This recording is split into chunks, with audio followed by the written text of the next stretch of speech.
Oh, cool. We are live. Look at that. Oh, we are live. How Fancy. convenient. Hey, I got to close the door. Hang on for a second. Alrighty.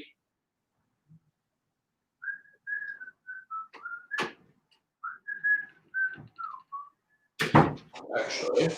All right, I'm back. Hi, Jen. It's always my sister that hops on first. Okay, so this is a new platform. I only signed up for it a couple days ago, so if we have any glitches, I apologize. Cool. I might take and switch to this myself. This looks pretty cool. Hopefully. By the way, Shane McCarthy's real name is Shane McCarthy, not Bobby Bouchane, but that does make him the water boy. So I won't quote. What can I say? I like the high quality H2O. Can I be Farmer Fran? Yeah, Bobby Boucher, just make a joke. I can be the cross-eyed guy too if I want to, but. Nice. All right, okay. I'm gonna share my screen. Beautiful. Chrome has lost permission to capture my screen. Okay, so maybe I'm not going to share my screen. It's okay. You got the article posted now. I do. For any one of my friends that are watching this, I posted this earlier, and as always, I will post this in the links. Right. Tell me more. And there's also in the description of this video, there should be a link right to the article. So yes, right. Up at the top, 6 tips for better sleep. Yeah, so there it is. I would love to share my screen, but thanks to technical difficulties, I cannot. But here it is, 6 tips for better sleep. I've been in clinical practice now for about 14 years, and there have been 2 things that make the biggest difference in helping people to get better, have better quality of life.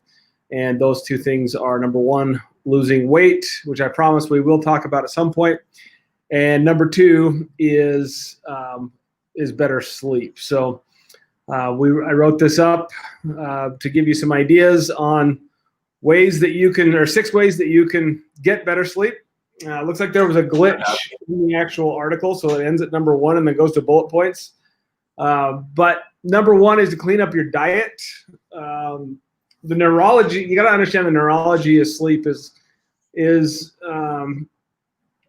incredibly complex yet pretty simple. Right at the base of your brain, right at the top of your spinal cord and the base of your brain is a structure called your midbrain, or the 50-cent word is your mesencephalon. This is the on-off switch for your fight or flight system. Okay. Meaning, when it's activated, that fight or flight system is on. So you're not going to sleep very well if you're being chased by a tiger because of this. Okay. So all 6 of these points that I make,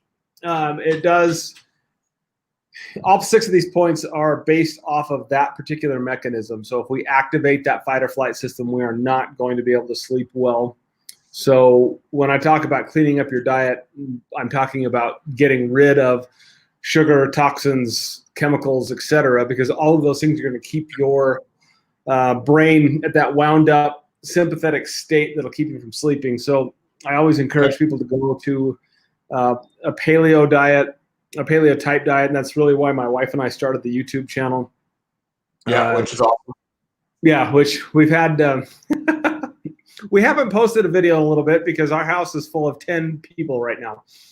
Okay, yeah, it's hard to. We will get a new video soon. But I've also in the actual article, there's a link there so that people can actually go get the detox protocol that I've come up with. It is a little bit outdated. I do admit that we do need to get a better one in place, but it's there in the article. So the next one is to stay active during the day. Specifically, just making sure that you get exercise. Moving your joints is activation for your brain, and it should make sense that if you wear yourself out, you're going to be tired at the end of the day. But Most people think they're exercising to burn calories, but what they're really doing is they're exercising to move their joints, to fire the nerves up into their brain. You're exercising for your brain. You're not exercising for burning calories. You should be. Yeah. Right. So that's number 2. Number 3 is to practice meditation on a daily basis. This is something if I don't do, I get a little bit nuts. Well, nuttier than I am. Watch, my sister's going to make a comment about that. Yeah. So the premise of what I mean here is your brain uses about 5 different electrical frequencies to communicate with itself. Okay. And when those frequencies get out of whack is when we get, I want to say mental disease. That's not the word that I'm looking for. But things like depression and anxiety and lack of sleep can happen because those brain waves are disrupted. And interestingly, there goes my sister. You are nuts always. Interestingly enough, when those there are some studies behind hydrogen water, which we've discussed before, that balances out those brain waves.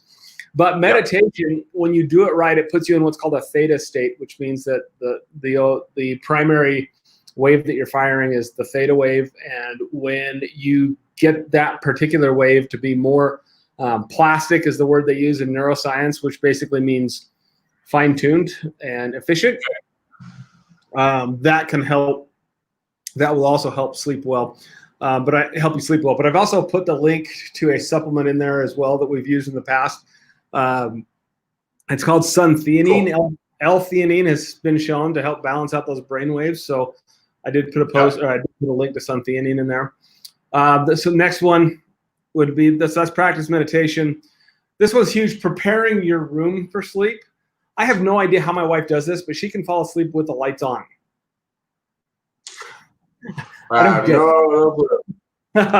But when you remove that ambient light and make your room as dark as possible, what you have to understand is light enters through your pupils, hits your optic nerve, travels back right, and hits that mesencephalon directly, or that midbrain directly, and will start that sympathetic process or that fight or flight process. So it's important to just black your room out completely, get it to a comfortable temperature. There's a lot of sources that say you should sleep in the cool room, but I know people that sleep better when it's hot. We like a cool room, so we keep our house nice and cool at night. I think that is just whatever's comfortable. And is it true that when you don't have that complete black, when it's not dark, you won't reach full REM sleep? True. Yeah, yep. So that makes a lot of sense to black the room out. Like we've got blackout curtains for our room, I'm like you. I'd like a colder room so you can always warm yourself up, right? Right. So cool. Next is to turn off put your electronics put your electronics to bed an hour before you go to bed. Okay. Yeah. We do not have a TV in our bedroom for this reason. Yeah. Right now, I'm sitting in the worst possible environment for sleep right now. I'm in front of a screen, and to the south of my screen is a gigantic halo light that's blasting in my eyes. And both of these are emitting very ultraviolet blue wavelengths that are just firing up my mesencephalon, my midbrain like crazy. In fact, it's funny, after I have a day of, sitting in front of if I had a day of sitting in front of the computer versus a day of seeing patients all day, I am more tired from the computer just from those. Just from the ultraviolet. So Dennis just asked, how do I recover from sleep apnea? There's a couple of different factors to that, Dennis. I made mention of the supplement just moments ago that's in that second paragraph about meditation. I would recommend that supplement for that particular reason. And the other thing with sleep apnea is weight loss, getting back to an ideal body weight. So make sure you download that the detox manual. That's what I've seen for folks with sleep apnea. And there are some people that have obstructive sleep apnea because their throats, they have anatomical issues there, and those do become surgical cases. But naturally, just not knowing anything about you, Dennis, that's what I would say. But anyway, back to the TV thing. You just got to get away from them, because if you're stimulating that mesencephalon an hour before you go to bed, good luck. And if you wake up, I would say as well as the TV, another obvious one would be your phone. Right. A lot of people are scrolling on social media right up until the minute that they put their phone down and go to sleep. That's going to be worse for you than the TV. I 100% agree. Or even people that wake up in the night to check the time, and they use their phone to do it. And then while they're awake at 2:30 in the morning, they start scrolling. That's just bad news bears. Yet another reason to keep your phone out of the room. Last but not least, let's talk about this whole EMF hypersensitivity. There's a lot of this is not yet recognized by the medical community, so you won't see a lot of information about it. But I have seen it in my clinical practice before, where people will come into the office and they have this particular case that I'm thinking of. She bought her son a remote controlled device for his birthday. It was like a car or a plane or something. And he would wind that thing up, and she would fall over and go into almost like a seizure because of the hypersensitivity. I know you have experience with this, but it's basically a population.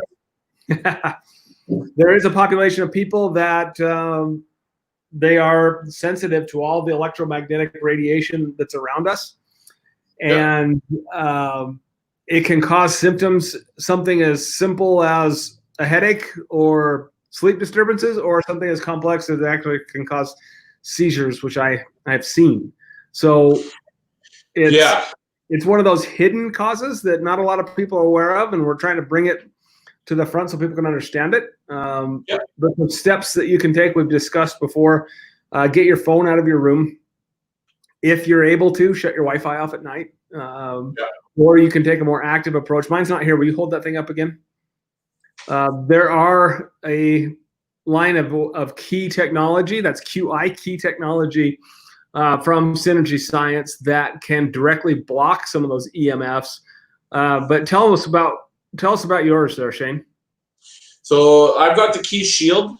I really like the Key Shield because it gives you the protection that you're looking for, but it's still portable. And so I can bring it with me to the office. I can have it beside us on our nightstand when we sleep. I can put it in the living room when we're watching a show or a movie or whatever, and just always have it with me. And for me, having had traumatic brain injury and a bit of a compromised central nervous system for that reason, I didn't really think that my sleep was that bad, but I just didn't notice how bad it was until I noticed how much better it was sleeping with the Key Shield beside my head or beside our bodies, because when you're sleeping, it's very important. The air to breathe, number one, water to drink, and then quality sleep is right up there with keys to survival and living a high quality life. Right. And I see in the comments about they're an insomniac. That very well could be due to electrohypersensitivity. I'm not saying it is. What I would look for are potential cell towers near your place. You can unplug your Wi-Fi and definitely keep your cell phone away from you at night. I even with my Key Shield, I still don't keep it near me at night because I like to turn it off for your exact reasons that you've mentioned in here. Right. The radiation and everything aside, it's the screen exposure that I try to limit. Right.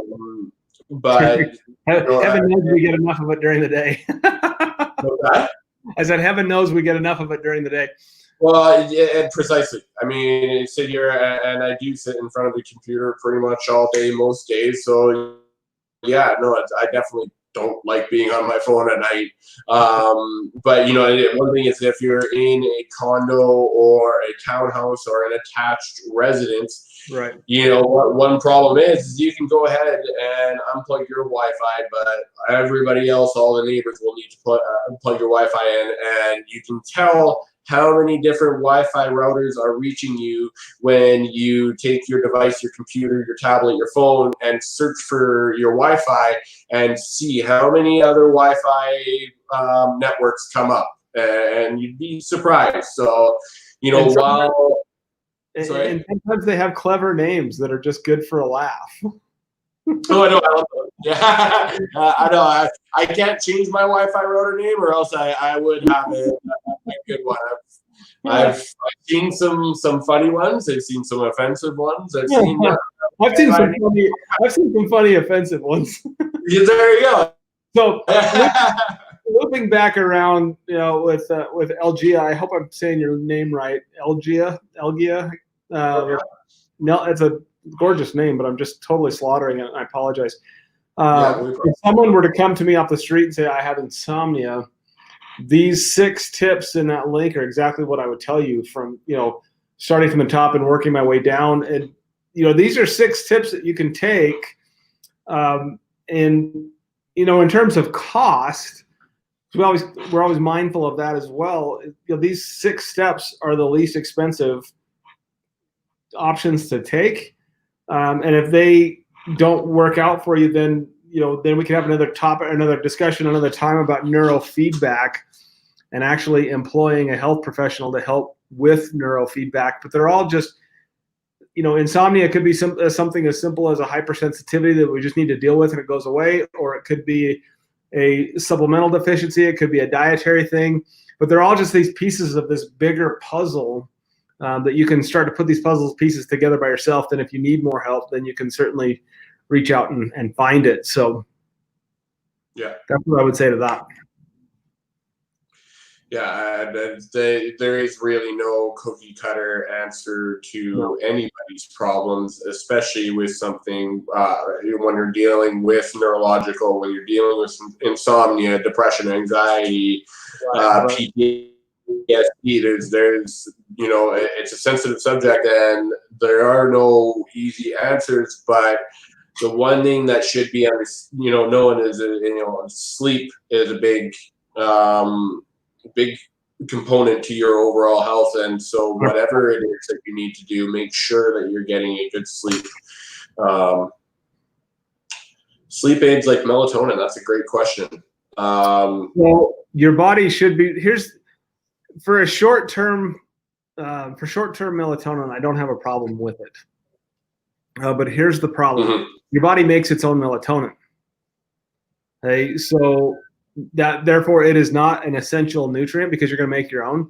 But if you start taking melatonin and you take it over the long period of time, you're going to get some negative feedback loops where your body will shut down the production of melatonin. So it's okay in the beginning until you start to get a handle on some of these other things. But we definitely want to get to the root of the problem. But melatonin is natural. It's a heck of a lot better than the medications that are out there as far as just being a natural product. But it's still just a Band-Aid. You're not getting to the root of the problem. Exactly. So, Shane, I'm running out of time here, buddy. This has been, I think this is the one we've had the most feedback on so far. So obviously it's a good topic. See it. I like this this new platform here where you can actually see the comments coming in, whereas with Zoom you cannot.